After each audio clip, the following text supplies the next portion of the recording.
Hello, everybody, and welcome to today's form building webinar. My name is Nick, and I'll be walking us through the builder today. And today we'll be talking a little bit about building out conditional sections. More specifically for this webinar, we'll be talking about building out an insurance section that is conditional that will also include a photo ID upload or an insurance card upload that if the patient can choose to either upload an image file or take a photo of a card or some sort of image if they are on their mobile device. But we will be getting into that in just a moment. Before we do, just as a reminder, you can always keep track of the topics that we will be talking about in our webinars for the form building by going to My Account, the Support tab, and Search Guide. From here, all you'll need to do is scroll down to the FormDr updates here at the bottom right. And then we have our February 2023 webinar schedule right here for you. And the top section will be about the onboarding webinars. Those won't change too much. They will be going over generally the same information each time with some exceptions. However, if you scroll to the bottom of this page, you will see the beginner and advanced form building webinars. If you did miss a previously done webinar about one of these that you would like to see or have attended, we are posting them. So once it has the posted tag here and you click that link, instead of taking you to a page to sign up, it will take you directly to that YouTube video. All right, but let's go ahead and get started. We'll go on up to our My Forms page, and today we'll be working off of the packet that we were working on last time, which is our FormDr training packet. And to edit this, we'll go ahead and click those three dots on the right side of that packet, and we'll click Edit Forms. Another reminder, you'll first be taken to that Add Forms page. This will be the page that you can add any extra tabs or remove any current tabs to this form.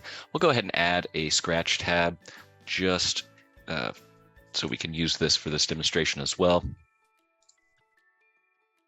But your options here are going to be the scratch tab, template, import form, and convert file.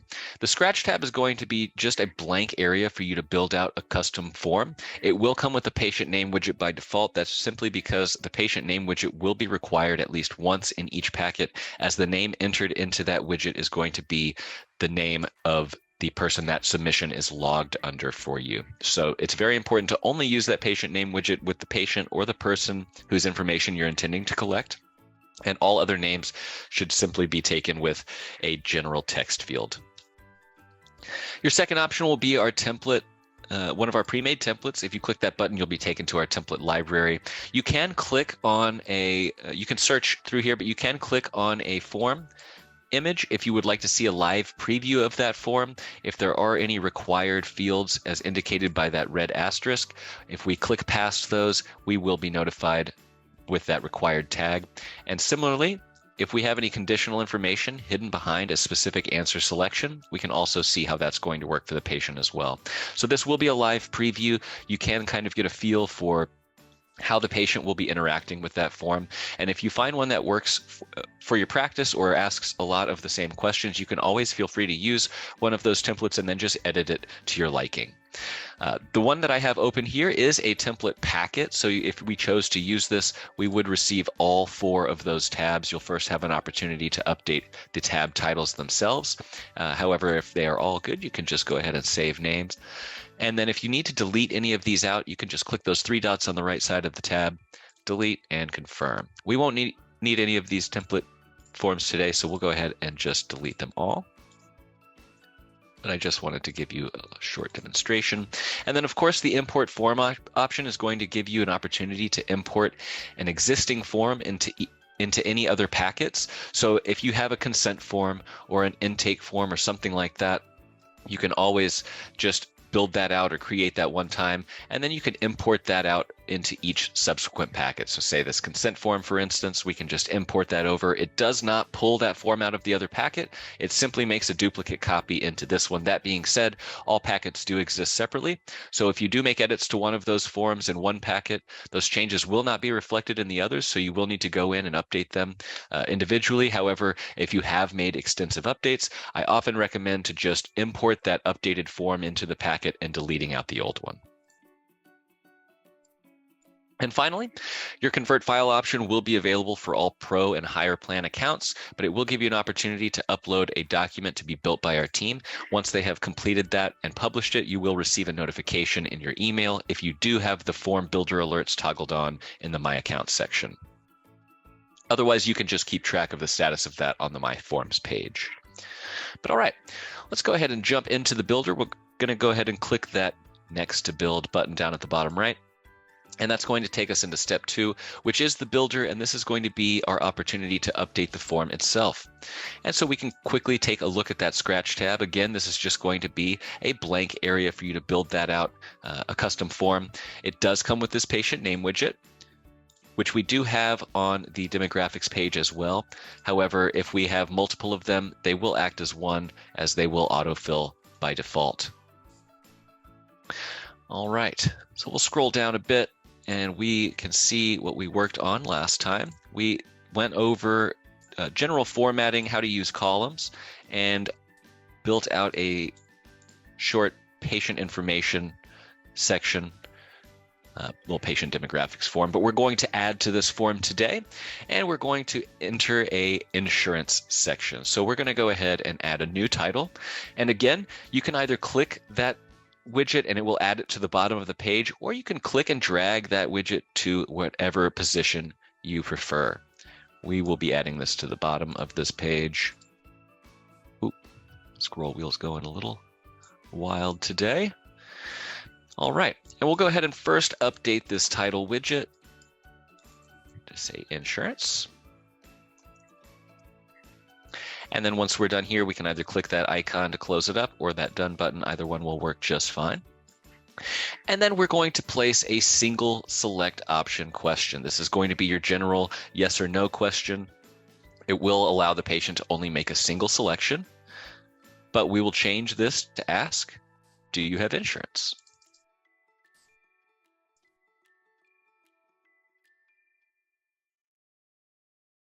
Okay, and we're going to go ahead and make this a required question as well by toggling on that required field, or that required toggle.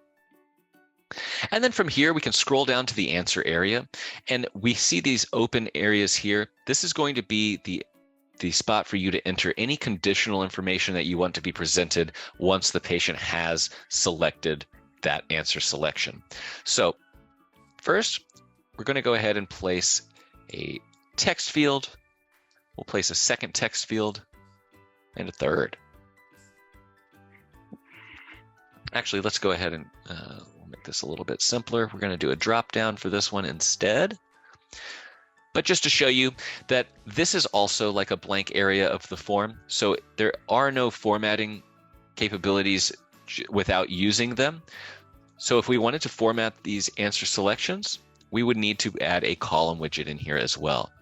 And then we'll place all of these elements into our column. And now this will be formatted on that same row. And we can go to the Next to Style page, get a live preview of that form. Again, required field tags will pop up. Any conditional information will pop up as well. And likewise for our insurance question. If they select yes, our stuff will populate. Oop. Apologies. Zoom wanted to make an appearance.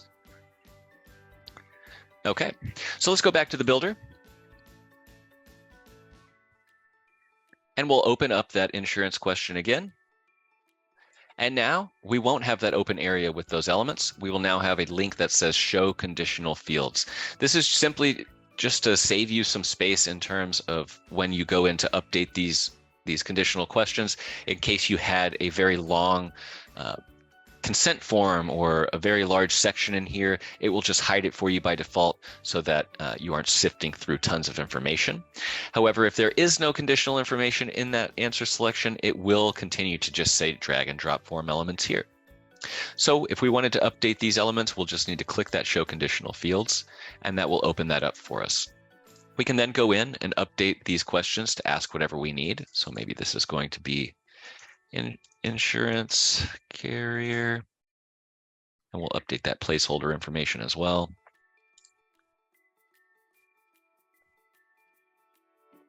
Insurance ID. And And we'll put a number sign in there. I'm going to go ahead and duplicate this question by using the duplicate function, as it will already have that placeholder information in the title set for us, and we're just going to go ahead and update this one to say group number.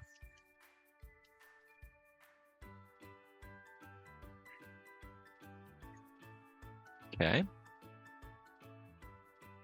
And for our final question, we'll ask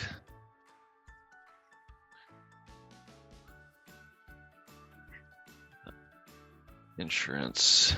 Oh, actually, insured name.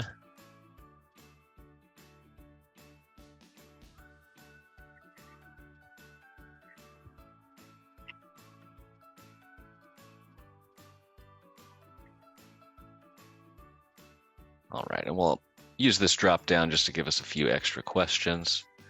And we could say self, spouse, parent. And we'll just leave it at that just for the purposes of this demonstration.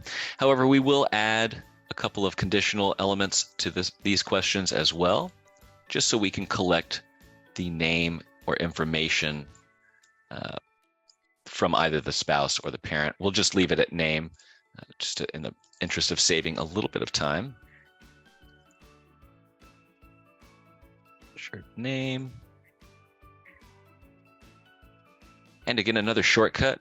I did add a text field into the parent, but again, we can just go ahead and duplicate this insured name and drag it down into the parent. Now we only have to create that field once. And now, depending on which answer is selected, it will either not present any information or present that insured name for either the spouse or the parent. You will also notice that this is a conditional field or a conditional question within a conditional question. You can nest conditional questions as far as your sanity will allow, but you do have some options here, and it can create some good opportunities to build out some creative forms. And I'm also going to go ahead and update the column number here.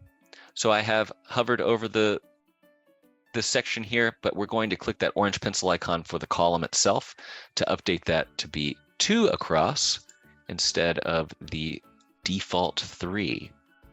And this will just format this information a little bit better for us once it has been selected.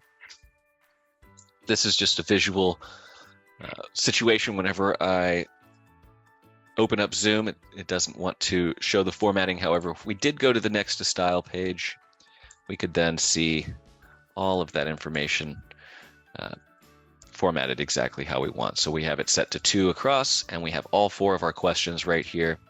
If we were to select our spouse or parent, we would get that insured name getting populated for us as well.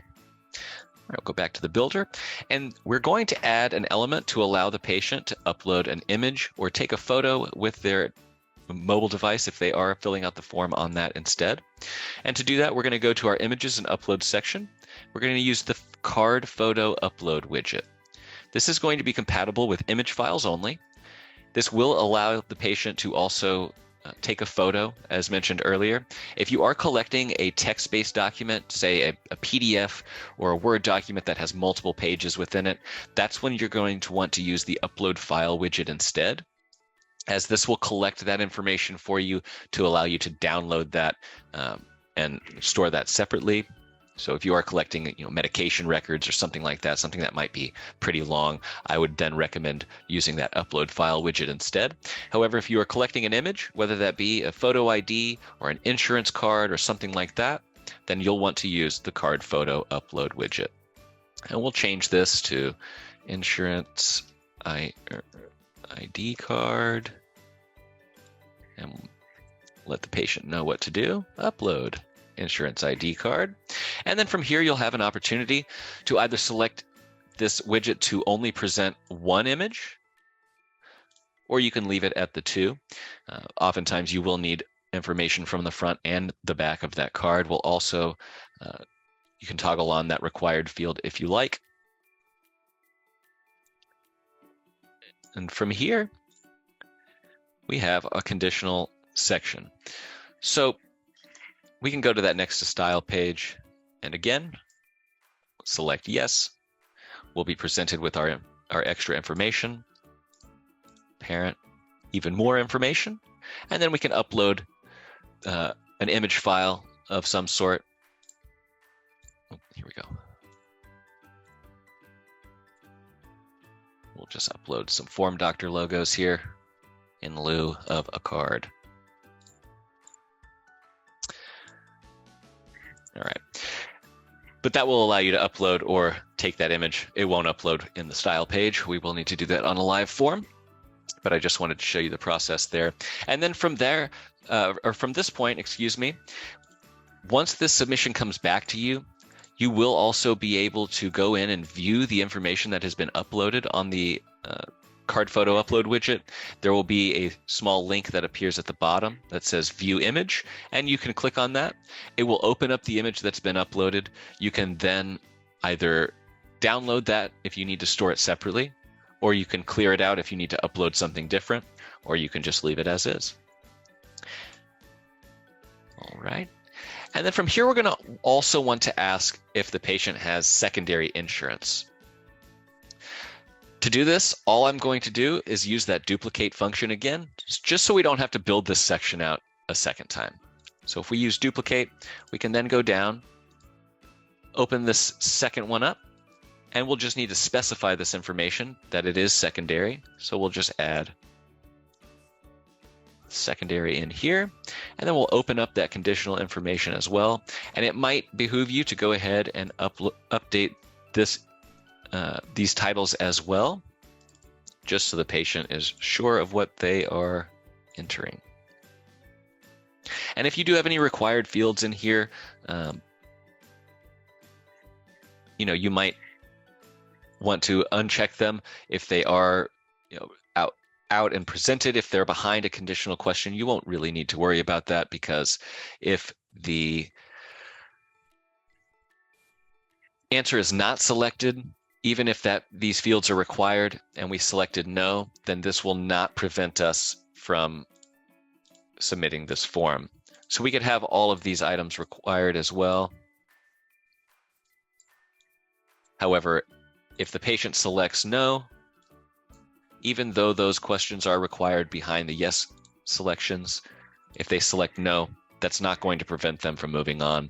Only the elements that are presented that are required will need to be completed.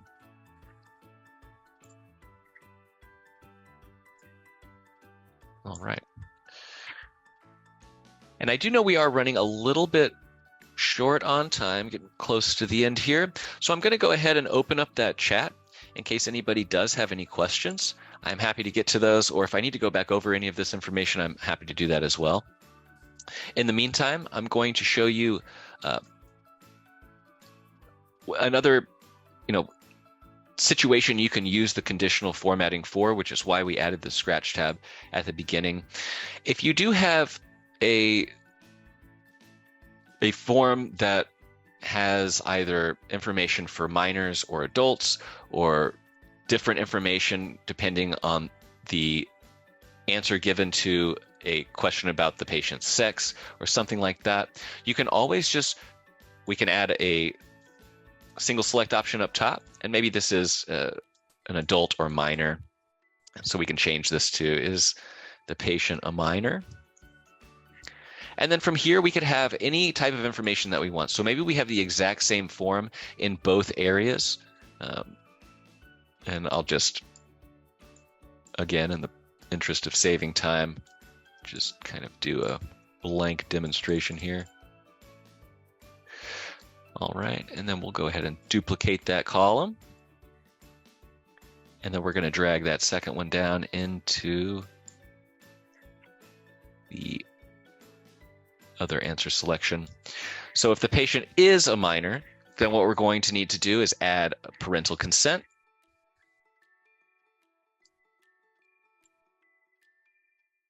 I will flesh this one out just a touch.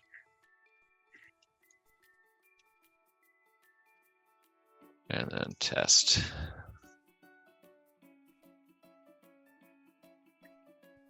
All right.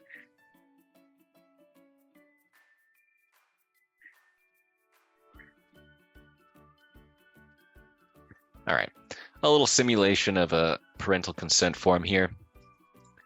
We'll want to update the header style for this one to heading 3, which will give us a nice little section title, section header.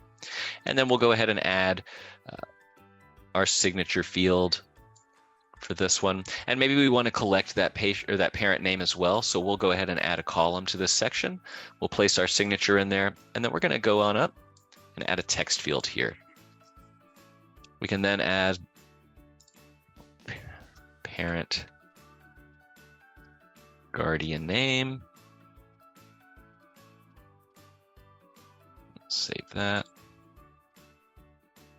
And we'll place that into the signature widget so they know that that is a signature for the parent or guardian. All right, we can go to the next style page. So you can feasibly just have a qualifying question at the top of each form, and depending on that answer, yes, they are a minor, so we're going to have that parental consent added. If they are not a minor, it will just ask them for that information that you need from that patient. So you can break up your forms and essentially have multiple different forms in one, just depending on how you use that conditional information. I always do like to highlight this because it can save you time and also save you from having to build out multiple packets if you don't want those to be separate. You can just add those qualifying questions to then go in and present the information that you'll need to collect. All right. And then once we have the form built out to wherever we like, we can go ahead and go next to publish. Again, we're on the style page. This will give us one last opportunity to update our logo file here. Or if we want to scroll down to the background section, we can update our background color. If you do know the specific hex key that you wish to use here, you can enter that, or you can just use the color picker to slide around and find something that looks good with the image that you've uploaded in the logo section. If you have not uploaded an image to the logo section, then this will default to your account name in this place instead. But once the form is looking good, everything is where we want it to be. Go ahead and click that next to publish button. It's going to take us to the publish page, which is step 4 of the builder. It does say published. However, we do have one more step to go. This is just going to give us one last opportunity to update the title of our packet or collect any of the extra information in this list. But once you're done here, we'll need to click Finish Building Back to My Account, or that My Account button at the bottom right. That's going to take you back to the Send and Receive page. Once you're back on that Send and Receive page, you'll know that those forms have been changed, or those changes to the form have been saved and published as that form's latest version. We can go test that by going down to My Forms, clicking on that public link, and that will bring us to our form. So we'll now have those insurance questions. We'll also have our qualifying minor question as well. And we can kind of see how that's going to work for the patient. Close that up. And that is how you build out a conditional insurance question, along with a qualifying question for a minor. All right. Does not look like we have any questions today, so thank you all for joining us for this form building webinar. Again, another reminder, we do host these form building webinars every Tuesday and Thursday at 11:30 a.m. Pacific time. Beginner webinar will be held on Tuesday, advanced on Thursday. Again, if you would like to keep track of the schedule for those form building webinars, you can click on My Account, the Support tab, and then Search Guide. Scroll down to FormDr Updates, February 2023 webinar schedule. We'll have everything that you need. All right. And on Mondays, Wednesdays, and Fridays, we host the onboarding webinars where we go through general use of the account in terms of sending forms, updating users, updating admin information, integrations, and things like that. Please feel free to join us for those as well. Those will be held at 10:30 a.m. again, Monday, Wednesday, and Friday, 10:30 a.m. Pacific. These are all free. Please feel free to join us for as many of these as you like, as often as you like. And if you do have any staff members that you would like to learn this information as well, please also have them join. We are happy to teach any and all who would like to learn. But again, thank you so much for joining us today. I hope you all have a great afternoon, and I hope to see you again next time.